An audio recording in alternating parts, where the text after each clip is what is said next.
Rais William Ruto augite ATIKIRA na ATIKIRA NTHIGURU ya Kenya igaukana kiaria rinterechia chebango bomet. Rais Ruto augite mirango yawe nerugurikire uria wothe ukwenda rwaria rwa gutethia kureta Kenya amwe. Ni aria augite muoroto jwawe ni gukiria Kenya na kumitongereria na njira iria yagirite.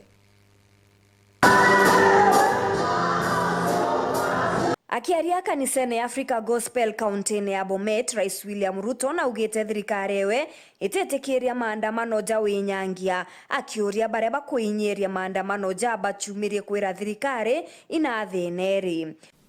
I want to challenge those who are sponsoring, orchestrating, funding this violence to step forward and give us their alternative views on how to take Kenya forward. They must not remain anonymous. They must not remain formless or faceless. They must step forward and tell us, beyond anarchy and destruction and violence and mayhem, what are their alternative plans for Kenya? Nkurukino rete a Kenya bategetekerie utongeria bwa kuinyirwa kiutongeria.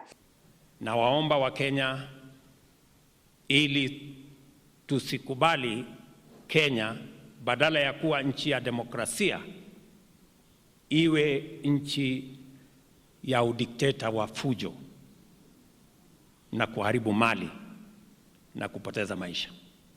Akiongera kurina athukangia bakwenda Kenya inyagara akiuga itobati gukaria there ire kubatara. Anonymous people who want to use violence, destruction of property and loss of life in place of our democracy. We must guard the peace and stability of our nation and the democracy of our country so that it is not undermined and it is not sabotaged. Kagitene okauna ugete kwina obatu bwa gwita na mbere kurombera there na witi na mbere bwa Kenya. I want to urge all of us as a people to continue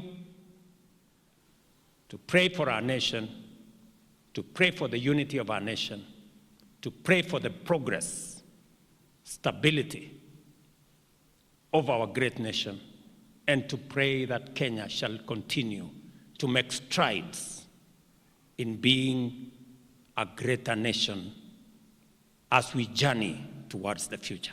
Ni arikirite na kuromba nyumba chanteto ithithie ngugi yao uria kubati itakuongera chumbi. I also want to request the media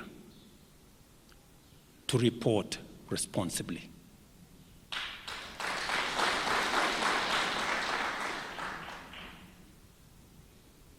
Reporting, celebrating, encouraging violence, destruction of property, anarchy, mayhem is irresponsible.